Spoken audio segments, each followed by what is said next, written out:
Hello everyone, this fishing report took place on 7 January 2026. That's a Wednesday, and this was the first trip of my 2026 year. And where I decided to go fishing was Chocolate Bayou. Now here's Houston right here. This is where Chocolate is located. That's Chocolate Bay. And then as you go further in, you're going to have the Bayou, right? So Chocolate Bay, this is Chocolate Bayou. The boat ramp that I'm using it is not Gulf Coast King. It's Chocolate Bayou Public Boat Ramp. This is Google Maps. So for those of y'all that use Google, just type in Chocolate Bayou Public Boat Ramp and it will bring you over here. You can kind of see right there the photo.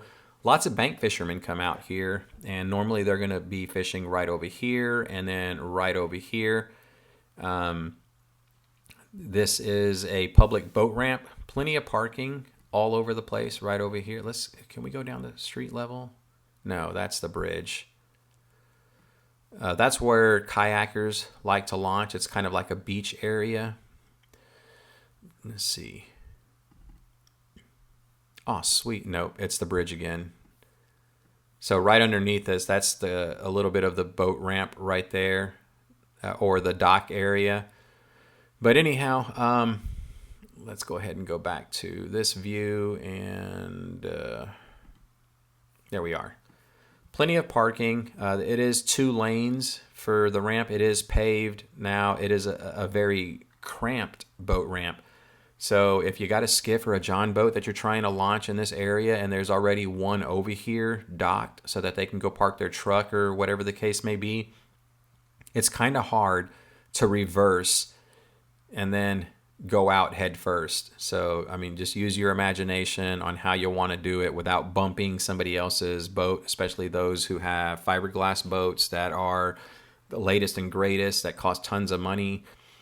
Just be careful whenever you're out here. It does get very packed on the weekend because it's a really popular area to come fish. But again, kayakers, you can use this area. It is sloppy mud on low tides. So, just keep that in mind. I would use laced up shoes. Otherwise, you might lose your footwear inside here in that sloppy mud. I have launched over here. I don't recommend it. I would just use this area or the ramp itself. On this particular day, I used the ramp because it was a Wednesday right in the middle of the week. There was little to no traffic out there. There were several vehicles with boat trailers and a few other kayakers that launched from the area, and normally I will launch over here. However, because it was unusually warm, I did not wear my wading pants and wading boots. I did intend on using it, but when I got out here and I finally felt the ambient temperature, I'm like, there's no way, it's too hot. I don't want to wear that and be sweating to death, be uncomfortable. So I opted to stay inside my fishing pants, and my slides is what I would wear out here whenever I know I'm going to put my wading boots on. And I didn't have actual lace-up footwear, so I didn't launch over here. I did it right here so that I wouldn't cut my feet or get my slides all muddy and then my feet all muddy. So, yep, that's what I used right here. Launched out. Actually, before I talk about the fishing day, bank fishermen, you can fish over here and over here. For those of y'all that want to bank fish, best times to come out here to me is February, whenever the black drum are running, doing their spawn. It's very deep right out here. So here's this piling right there, and this is the deep area. Right in the middle, it's about 14 feet. So a lot of bank fishermen are coming casting their crab or whatever bait that they want to offer the fish. And February time frame, when those black drums start running and you start seeing the posts on social media, or I start posting, just know that you can catch black drum here as well as the Texas City Dike or any other channel or pass. That's where they like to go. They love the running water so that it carries their the eggs and what is it called, milt from the males to fertilize eggs, and then those fertilized eggs get moved all over the bay system with the movement of the tides. So you can catch that over here. It's not uncommon to catch redfish as well, but those are the primary targets that I think people are going to be going for when fishing this area. Maybe you get lucky with the speckled trout. If the birds are working the area, that's a key indicator that the trout are pushing bait up to the surface. So cast out there and make a straight retrieve, and usually you'll get hit. But yeah. All right, so now let's knock out the weather conditions that we experienced for the day. The temperature was 69.6 degrees. The water temp was 66.2 degrees. Water level was a negative 0.01 feet. So it was almost normal water temperature or water level. The winds were 7.19 knots from the south. The tide was low. It was outgoing. However, I didn't notice any movement.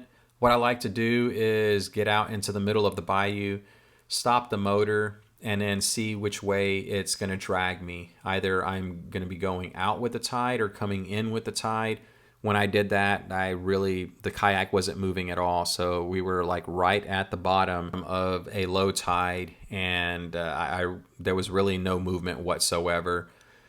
And that's whenever I basically came over here I crossed the bayou. I come to this side and started making my way. Now my eyes are peeled onto my fish finder. This is the winter time. I rely on it heavily in deep water situations to try and locate fish that are going to be staged in the deep waters at key locations such as the drop from these horseshoes. So now whenever you hear me talk about a drop, this horseshoe is very shallow water. At its deepest, probably in the middle, is going to be around 3 feet. Then you make an imaginary line from this point, draw it over here, and the same applies with every other area. It's going to be shallow going into the deep. And the fish love to use it as a staging point before the sun is able to warm up these horseshoes, the water itself. They will stay down here where it's nice and toasty, and then the bait that's going to be basically trying to do the same thing, they will all gravitate towards comfort. And with that bait being over here, the fish will they'll come up, ambush that bait, go back down into the comfort of the deeper water. And it's just a really great spot. I've used this method of fishing for the past 3-4 years during the winter time, and it's helped me to catch numbers whenever it's hard to catch them from the rocks or the bank or anything like that, or inside the marsh. Just know that the winter time does bring good fishing for the creeks, the bayous, and rivers, because that's basically what speckled trout will do. What you'll find is that normally they're going to be out here in the open areas, but during the wintertime, they start retreating into bayous and rivers, and they go, pretty a sizable distance inwards, and they winter out. Usually it's going to be the smaller variety, usually.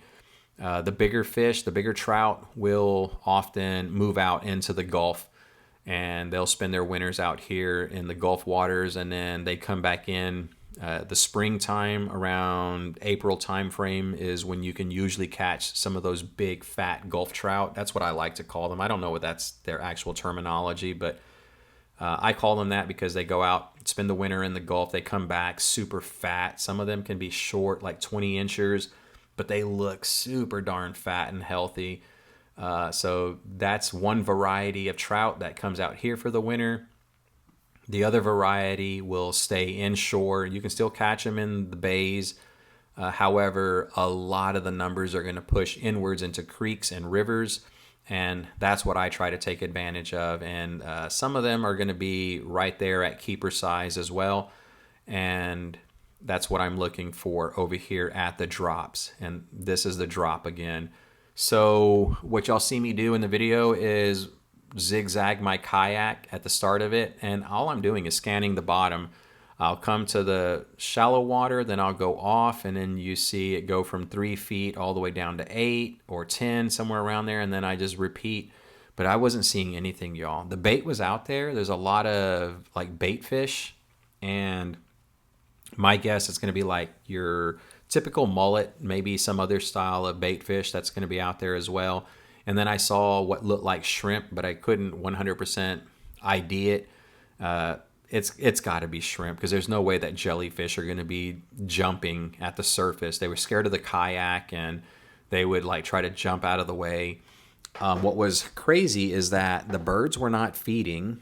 So my guess is, not my guess, I know for a fact that there's no fish underneath them pushing that bait to the very top of the surface where the birds could see them clearly and then start feeding aggressively. Because if a bird gets in the area, it's just going to scare all that bait down towards the depths. They need the fish there in order to keep the bait pressed up towards the surface of the water. And then both of them, the fish and the birds, will be able to feed aggressively on it. And in turn, it lets us know where the fish are. There were no game fish whatsoever. They didn't mark up the fish finder. I didn't catch anything blind casting. So this whole time I'm just blind casting, and I really hate those kind of days. But sometimes that's what you're subjected to. So you got to do it. And I must have made about 1 million, 2 million casts on this particular day, not getting anything. And as I'm talking about the new year, needing to catch a fish, I was able to catch either right here or over here. I can't recall which area I was at, but I was able to catch the dink speckled trout, and grateful for that fella, a little undersized, and starting off the new year right with my very first trip yielding a small little 10, maybe 12-inch speckled trout. I released that fella and just continued on fishing this bank line. I pay special attention right here because, let's zoom back out, a nice sizable back pond, very shallow. The bait collect up in here in big numbers, and this used to be the only way in and out. Some years ago, 3, 4, maybe even 5 years ago, this little opening that you see right here, it's a lot bigger now. It used to be no more than like maybe a foot wide, and now a whole kayak can get through there. But because I drop waypoints when I catch keeper fish on my hummingbird, those waypoints start to grow in numbers every time I get one of those keepers. And it tells me, hey, stop, pay some special attention to this area because there's a lot of waypoints here. And during the tide changes, especially on the outgoing, all the bait that's in here, they will start to have to flush out because it's going to get too shallow. And they start moving with the current. And fish can just lie down here and wait for a quick and easy meal to come by. Fish this area and nothing. So just basically kept pushing on. And at this point right here, I told myself, that's it. Plan A is done. It's time to go to Plan B, which was the secondary bayous. And what I'm referring to is something like this. Cottonwood. I forgot what this one is called. I don't know that it's going to even say. There's a name for this bayou, Copperhead or something like that. I can't recall. See if we can find it. Indulge me just for a second, because now it's gonna kill me. It pains me to, like, I know the name of this thing and then you don't see it. All right, so yeah, about this bayou. Somebody drop a comment if you know the name, if you remember what this bayou is called, but I'm not seeing it here. Maybe it's on my fish finder, the name of that bayou. But yeah, I came over here to Cottonwood Bayou, and being that these winds were coming in out of the south, that's blowing from right here going this way, I took a little bit of refuge, fishing very slow inside this horseshoe. It was about 2 feet deep, so I was able to use my trolling motor the entire trip, including over here. So that was a plus. I did get one bite right in this area, but because the wind is blowing so hard, there was a big bow in my line.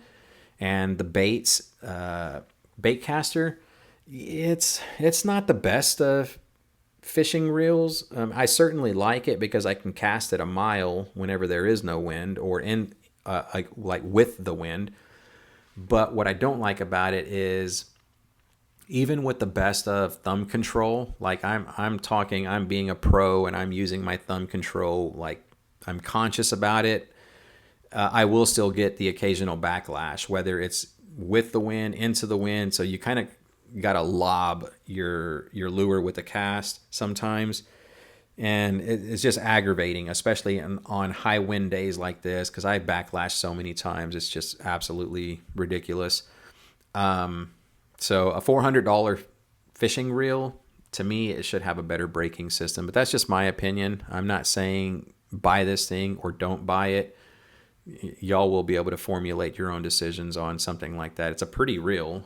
What's not pretty is the rust that's accumulating right here on the little silver portion, the level wind that your level wind goes back and forth on.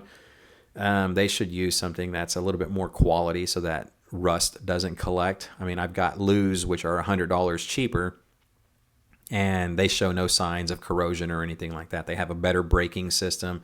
The only thing the lues can't touch is the casting distance that I'm able to sling my small bugs and smaller lures out there with. So, all right, anyhow, let me get off of that high horse. Got a bite. By the time I try to set the hook and reel in my slack, nothing was there. It did feel like a flounder.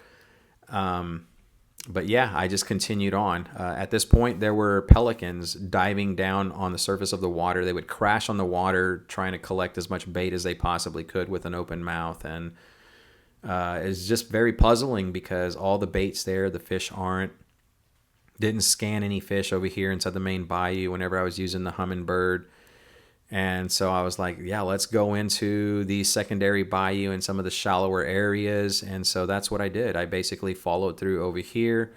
And it's very shallow against the grass line for obvious reasons. I mean, that's where it's going to be super shallow. But inside the middle, you can kind of see whenever you have clean water, which we did. This is milky chocolate, but the water looked like the greenish color. And with the sun out, you can see the deeper areas. And so you just follow along with that at a nice slow pace so you don't mess up your trolling motor or your pedal drive or fin drive. And you can get through utilizing that. I was fan casting everywhere I went inside here, and then I posted up right here at the mouth. I started fan casting the entire area. There was a lot of skittish bait over here on this side, so that's where I primarily concentrated my casts. And on one of them, I finally was able to hook into the first flounder, probably around 13, 14 inches, somewhere around there. It felt like a really good fish the way it was fighting. I thought I had the first keeper of the year, and it was going to be a flounder, and I was pretty excited. And it wasn't until I brought him into the boat and I unhooked him, held him up, and I was like, yeah, that's not going to be a keeper. So was able to quickly release that guy back inside the water. Now, the retrieve that I'm doing is just basically casting. I'm using a minnow imitation, a 2.5-inch Berkeley gulp minnow. It's the freshwater variety, so if you're going to look for it in a sporting goods store or if you go to Amazon, it's the one that says Berkeley Gulp Minnow. It's in a red bag instead of the saltwater blue color. It's a better bang for your buck than what I've been using recently, which was the Berkeley Paddle Shad and the 3-inch. Those are like $9 for a 5-count, but these minnows are significantly smaller, and for the same price, you're going to get 18. But in using these, you have to use a very tiny jig head. You don't want to use something that's like a full-size jig head because it's going to just completely destroy the head of your lure. It'll split it, and it's just too big to go in. So what you're going to want to use is these smaller variety jig heads. And the best ones that I have found that are very stout to be able to handle the strength of a redfish, they will bend out a freshwater jig head that you use for crappie. Now, if your drag is set, you can definitely reel them in with any size jig head. They won't bend it out because your drag will give before the shank of the wire of the hook gives. But I like to get them in pretty quick now. So I use the Z-Man Ned locks. And the 1/10 ounce and the 1/5 ounce are the two varieties that I like to use. So that's what I caught this guy on. And all I did was cast. I let it hit close towards the bank. And then I'm fishing it very slow with a twitch to move it along off the bottom and stir up a little bit of that soft mud layer. And then let it sit again. Hold my rod tip high as if I was bass fishing, and waiting to feel the subtle thump, and then again repeat. And ever so often I'll do one twitch, or I'll do a double twitch, or I'll do twitch, twitch, twitch, twitch. just constantly changing it up until I feel the bite. Now, when I say twitch, twitch, twitch, twitch, it's like going slow, at a slow pace for the time of year that we're fishing, which is winter. Everything slows down. A good indicator is if you stop and you watch the bait, how fast they're moving, try to imitate that. If they're moving pretty fast, then you can twitch your lure fast because all you're trying to do is imitate what's out there. But if you go slightly slower than what the actual bait is doing, then usually you're going to find that your lure is going to get hit because it looks like something that's wounded and it's going slower than the rest of the guys. So just kind of back off the speed of what the normal bait is doing, because that's what these fish are looking for. Any advantage to where they don't have to expend a ton of energy. Anything in motion they view as a food source, almost anything. They view it as a food source, and if it looks injured or wounded, that's what they're going to pick off. They obviously know it's alive because it's moving, and so, it's like water. They take the path of least resistance, so they can just get that quick bite to eat. And that's all I did. I cast, slightly over from where your last cast was, and that's just fan casting the area. And it wasn't until I saw something over here. Actually, I heard it, then I looked, and then I saw the aftermath of bait being startled, make the cast over here, same lure, same setup. And as I'm reeling my slack in, I thought I felt like a thump, but there was so much slack in my line that I wasn't 100% positive. So I just stood there waiting, had my rod tip high to make sure it was somewhat taut, and I didn't feel anything. And being that I was using a small lure, waiting to feel a reposition of that lure, shame on me. It's a small 2.5 inch. So when you feel the thump, just immediately set the hook. That's one of my rules for myself, because I don't want them to get gut hooked. And unfortunately, in this case, that flounder had already had the entire lure in its mouth, and it was content with just being able to swallow it without having to reposition. So I didn't feel the normal. Whenever I use a paddle tail, they'll bite the tail end of it, and then what they try to do is relinquish their grasp on the tail to quickly orient the lure head first so that they can swallow it.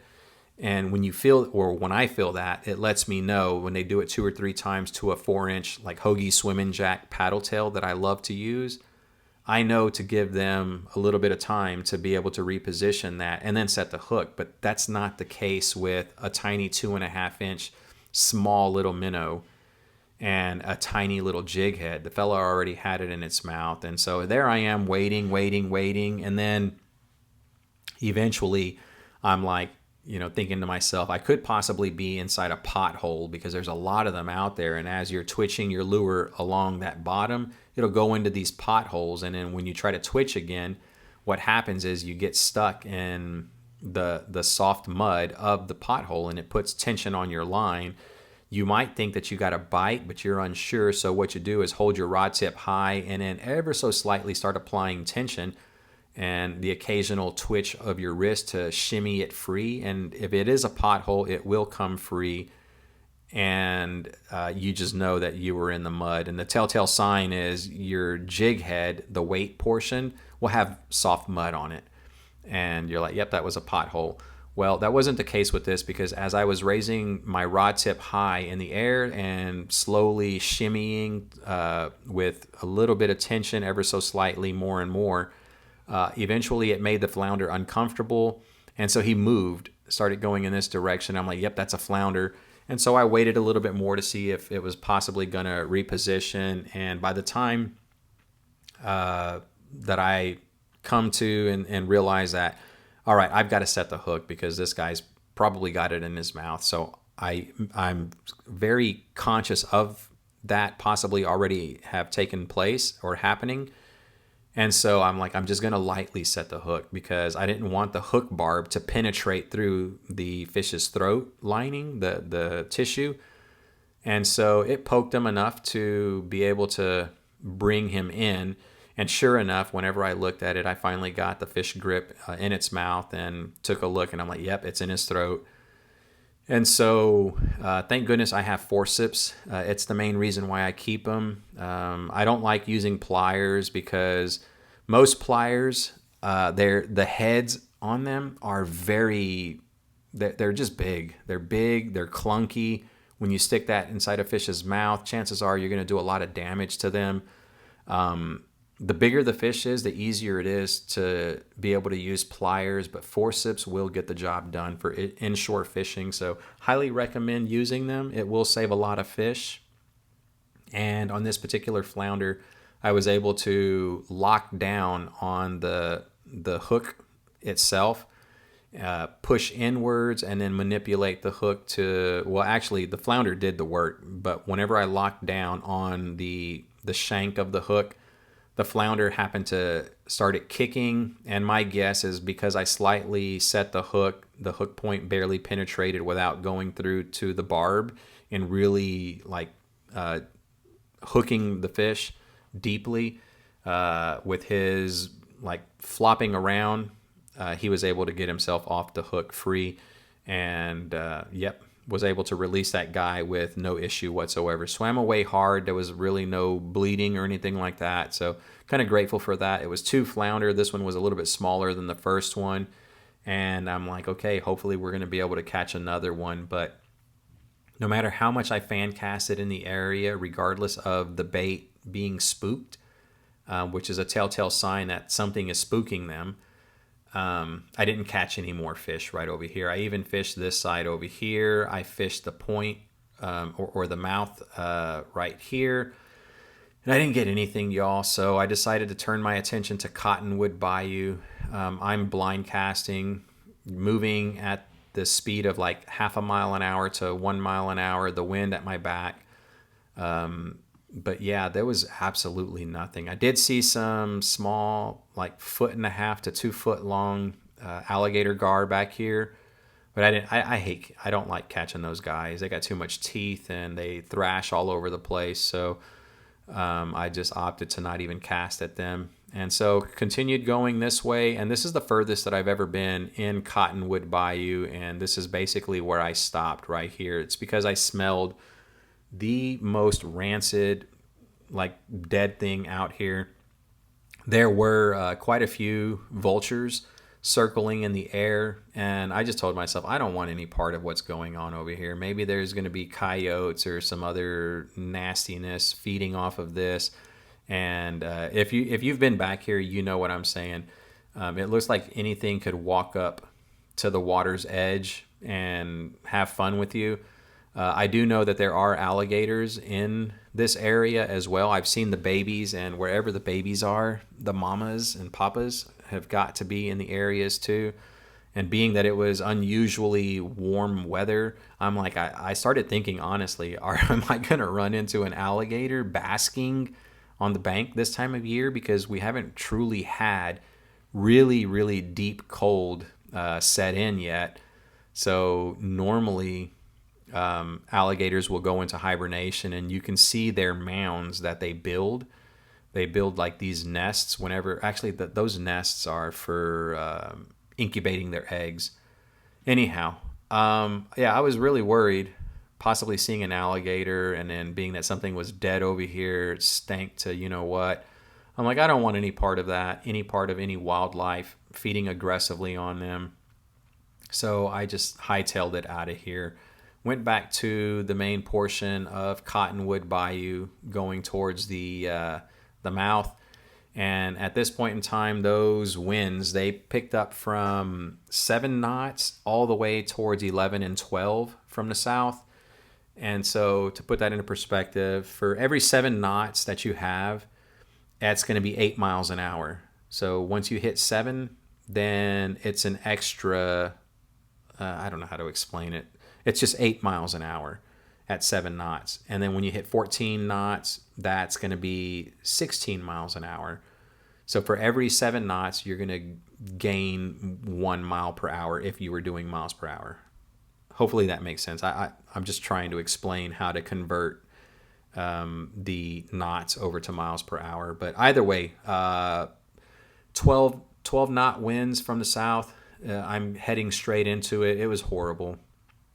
and it was sustained. It wasn't like they were gusts. The gusts were even higher, which made it just not enjoyable whatsoever. So I made a cast, and there was a lot of slack in my line. There was a small speckled trout that had bit. I didn't feel the bite. There was just way too much slack, and the winds were high, so sensitivity was at an all-time low. And this little guy basically got it and ate it really quick. And by the time I'm reeling in my slack and I feel tension, I was like, pull up a tiny dink trout, and that's the second gut hooked one that I had on the day. A little bit of bleeding, but nothing that the forceps wasn't able to handle. So I got lucky and safely released this fella back inside the water. Same lure, and he swam off pretty hard. But that's it. That's what I ended my day with: 2 dink trout, 2 undersized flounder, and a lot of bait in the water. And no matter how long or how many times I blind cast, there was literally nothing out here. So I come from here back out and come to this side over here, fishing it, and no, again, blind casting all over the place, didn't see anything. When I ran across the bayou over there from Cottonwood, across the main chocolate bayou, I wasn't marking any fish, so eventually came over here to the bridge, and at this piling I ran a little bit in circles to scan the bottom in this deep area. I didn't see any fish marks again, so I just wrapped things up, came back, and recovered the kayak. So just one of those tough days, and it shows because we had quite a few patrons who come out to the area a week or so before I came out here, and they cleaned house. They did exceptionally well. I was looking at flounder that were being posted on Patreon, and I'm like, that's cool. High wind day. Let me go out there, see if we can take some protection from the grass line or the tree line, and maybe we get lucky with some trout, possibly some flounder. The flounder is still there, just the small babies, nothing big biting, but hopefully you'll be able to use all this information to the best of your benefit on an upcoming trip. And until next time, tight lines, y'all.